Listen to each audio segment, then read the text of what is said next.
Hey guys, welcome back to my channel. आज मैं explain करने जा रही हूँ falling into your smile drama के एपिसोड नंबर 17। लेकिन इससे पहले अगर आपने अभी तक पिछले एपिसोड्स नहीं देखे तो फिर पहले उन्हें देख लेना और इस वीडियो पे लाइक शेयर एंड कमेंट कर देना एंड प्लीज चैनल को भी सब्सक्राइब कर देना। तो चलो एक्सप्लेनेशन शुरू करते हैं।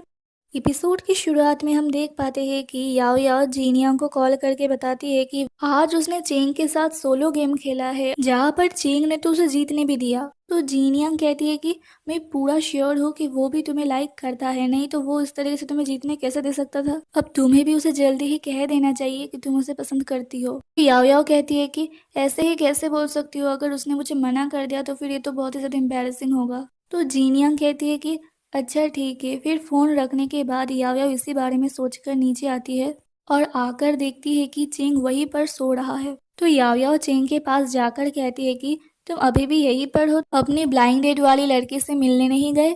तो चेंग कुछ देर तक चुप रहने के बाद कहता है कि किसी ने शायद कहा था कि अगर मैं जाऊंगी तो फिर उसे बुरा लगेगा। तो याओ याओ कहती है कि मतलब तुमने सब सुन लिया था। वहां पर रुई आकर कहता है कि यहाँ पर क्या बात चल रहा है। तो याओ याओ कहती है कि नहीं कुछ नहीं, और फिर वहां से चली जाती है। फिर चेंग बाहर जाता है सू से आखिरी बार मिलने के लिए और रास्ते पे वो आयजा, उसके टीम मेंबर्स और जीनियंग से मिलता है, जहाँ पे आयजा चेंग से कहता है कि सुना है तुमने आज सोलो खेला था याओ याओ के साथ और वहां पर तुमने उसे जीतने दे दिया। तो चेंग कहता है कि मैं भी इंसान हूँ, मुझसे भी गलती होता है। फिर सब अपने अपने रास्ते निकल पड़ते हैं और यहाँ पर याओ याओ सिर्फ चेंग के बारे में सोची जाती है। तो फैटी आकर उसे कहता है कि तुम क्या किसी का इंतजार कर रही हो। तो याओ याओ कहती है कि नहीं नहीं, मैं तो बस यहाँ पर मौसम देख रही थी। फिर यहाँ पर चेंग अपने बेस कैंप के बाहर सू से मिलता है, जहाँ पे सू उससे माफी मांगकर कहती है कि क्या तुम इस बात पर गुस्सा हो कि मैं इतना ज्यादा हाई प्रोफाइल होने के बावजूद भी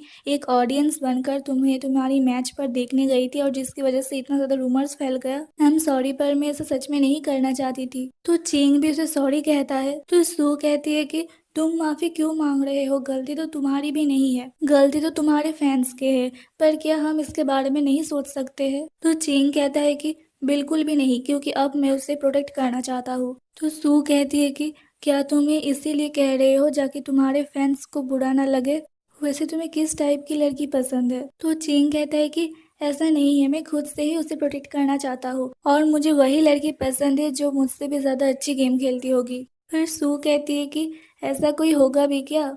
तो चेंग कहता है मुझसे बेटर होना जरूरी तो नहीं है, परंतु अगर कोई लड़की ओपीएल में मुझसे अच्छा खेलती है तो फिर मैं उससे जरूर शादी कर लूंगी। और फिर ऐसा कहकर चेंग वहां से चला जाता है और यहाँ पर सभी चेंग का इंतजार करते हैं क्योंकि उन लोगों को क्रेफिश खाना होता है। तो याओ याओ कहती है कि मैं एक बार बाहर जाकर देखती हूँ कि चेंग कहाँ पर है।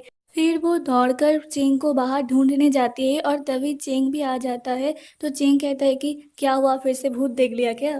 तो याओ याओ कहती है कि नहीं, फैटी को बहुत ही ज्यादा भूख लग रहा है तो आपको जल्दी से क्रेफिश खरीदने जाना होगा। फिर कहती है कि आपकी ब्लाइंड डेट वाली लड़की कहाँ गई, चली गई क्या। उसके बाद दोनों क्रेफिश खरीदने के लिए जाते हैं। वहां पर याओ याओ को देखकर ये लेडी चेंग से कहती है कि क्या ये आपकी जीएफ है। तो चेंग कहता है नहीं, वो बस मेरी टीममेट है। तो ये लेडी कहती है कि पर वो जिस तरीके से आपकी ओर देख रहा है उससे तो ऐसा ही लग रहा है, अगर आप उसे पसंद नहीं करते हो तो आप उसे साफ साफ बता दीजिएगा, किसी के फीलिंग्स के साथ मत खेलिएगा। फिर बाहर आकर याओ याओ चेंग से कहती है कि तुम इतना ज्यादा हंस क्यों रहे थे, क्या वो लेडी तुम्हें डिस्काउंट दे रहा था। तो चेंग कहता है नहीं, वो लेडी कह रही थी कि उन्हें ऐसा लग रहा था कि तुम मेरी जीएफ हो। फिर चेंग के हाथों में दर्द होने लगता है क्योंकि उसके हाथ पहले से ही इंज्योर था, इसीलिए याओ याओ सारे सामान उठाकर लेकर जाती है और चेंग को ये देखकर बहुत ही ज्यादा खुशी होती है।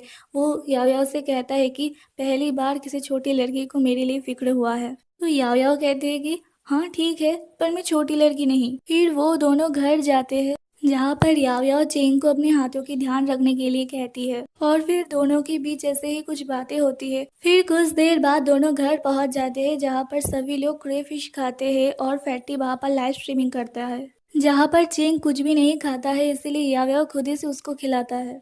और चेंग को इस तरीके से याओ याओ के हाथों से खाते देख सभी लोग इस तरीके से रिएक्ट करने लगते हैं। फिर यहाँ पर याओ याओ चेंग को जो भी कहती है चेंग वही मानने लगता है। तो फैटी युए से पूछता है कि चेंग इतना ज्यादा याओ याओ की ऑबिट क्यों बन रहा है। तो युए कहता है कि मुझे क्या पता। फिर चिंग याओ याओ से पूछता है कि तुम्हें क्या इस तरीके से लोगों को क्रेफिश खिलाने में अच्छा लगता है? तो याओ याओ कहती है कि नहीं, तुम्ही ने इसको लेकर आया पर तुम्ही ने एक बार खाकर भी नहीं देखा कि इसका टेस्ट कैसा है, इसीलिए तो बस मैंने ये खिला दिया और नहीं खिलाने वाली। फिर चिंग को रुई बुलाते हैं तो चिंग वहां से चला जाता है और यूए याओ याओ से कहता है कि तुम दोनों बिल्कुल कपल जैसे लग रहे हो। और ये सुनकर याओ याओ भी खुश हो जाती है। फिर अगले दिन सभी लोग मेकअप कर रहे होते हैं क्योंकि वो लोग किसी इवेंट पर आए होते हैं जहाँ पर रुई उन सभी के लिए ब्रेकफास्ट लेकर आता है। तो सभी ब्रेकफास्ट करने लगते हैं और तभी बहुत सारे फैंस आकर चिंग से और याओ याओ से ऑटोग्राफ लेने के लिए रिक्वेस्ट करते हैं। तो वो दोनों सभी को ऑटोग्राफ देते भी है। फिर उन लोगों के चले जाने के बाद फिर से कुछ लोग आ जाते हैं ऑटोग्राफ लेने के लिए। फिर उन्हें ऑटोग्राफ देने के बाद फिर से कुछ लोग चले आते हैं ऑटोग्राफ लेने के लिए। और ये देखकर लाओ माओ सोचता है कि अरे ये हो क्या रहा है। फिर याओ याओ एक लड़की से कहती है कि तुम इसे लेकर 3 बार आ रही हो ऑटोग्राफ लेने के लिए। तो ये लड़की कहती है कि वो तो मेरे फ्रेंड्स के लिए थे पर ये मेरे लिए है। फिर याओ याओ रुई को बुलाकर कहती है कि ये लड़की बार बार आ रही है ऑटोग्राफ लेने के लिए। तो रुई उस लड़की को कहने जाता है परंतु वो लड़की तो गुस्सा हो जाती है और कहती है कि सिर्फ ऑटोग्राफी तो मांग रही हूँ, कौन से स्ट्रगल करने के लिए कह रही हूँ। फिर उस लड़की के चले जाने की कुछ ही देर बाद याओ याओ देखती है कि अभी से ही सभी याओ याओ को बुरा कहने लग जाता है। सब कहते हैं कि याओ याओ बहुत ही ज्यादा रूड है। फिर कुछ देर बाद वो लड़की दोबारा से आकर सभी को पेपर्स देकर कहती है कि उन सभी को इस इवेंट पर क्या करना है। पर वो लोग तो गेमर है, वो लोग ये सब नहीं करता है, इसीलिए रूई उस लड़की से कहता है कि वो लोग ये काम नहीं करेगा। तो ये लड़की कहती है कि पहले से ही सब कुछ ठीक ठाक हो चुका है, अगर अब मना करोगे तो फिर ये बिल्कुल भी अच्छा नहीं होगा। तो याओ याओ उस लड़की से कहती है कि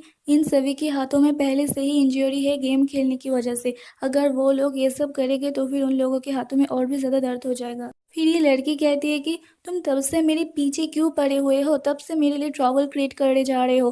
फिर वो लड़की याओ याओ को बुरा भला कहने लगती है। पहले तो सब चुपचाप सुन रहे थे पर फिर कुछ देर बाद याओ याओ के साथ उस लड़की का झगड़ा शुरू होने जाता है। तो लाओ माओ उन दोनों को रोकने जाता है परंतु वो लड़की लाओ माओ की इंजरी वाले हाथ पैर ही मार देती है। तो याओ याओ भी गुस्से में उस लड़की को धक्का मारकर गिरा देती है। फिर इन दोनों के बीच मारपीट शुरू होने ही जाती है परंतु फिर सब मिलकर रोक लेते हैं इन दोनों को। फिर वहां से सभी लोग चले जाते हैं और वहां पर सिर्फ याओ याओ रहती है जो रोने लग जाती है।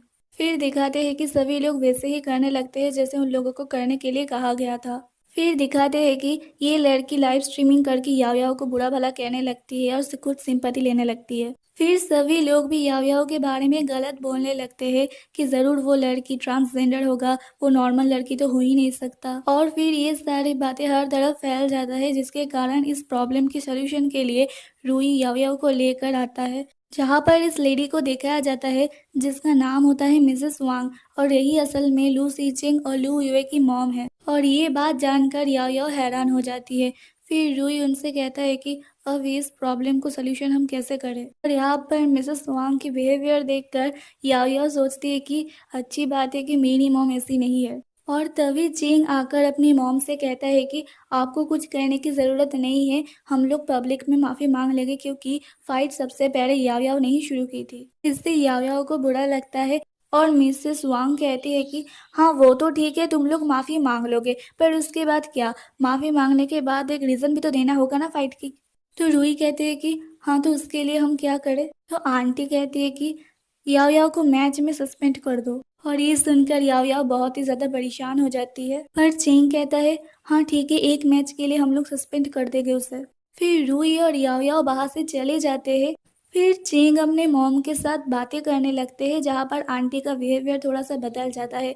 और इसी के साथ ये एपिसोड यहीं पर खत्म हो जाता है। अगर वीडियो अच्छा लगा तो फिर वीडियो पे लाइक शेयर एंड कमेंट कर देना एंड प्लीज चैनल को भी सब्सक्राइब कर देना। मैं फिर से मिलूंगा आप लोगों के साथ इसका अगले एपिसोड के साथ, तब तक के लिए अपना ध्यान रखना, दूसरों का भी ध्यान रखना। Bye bye.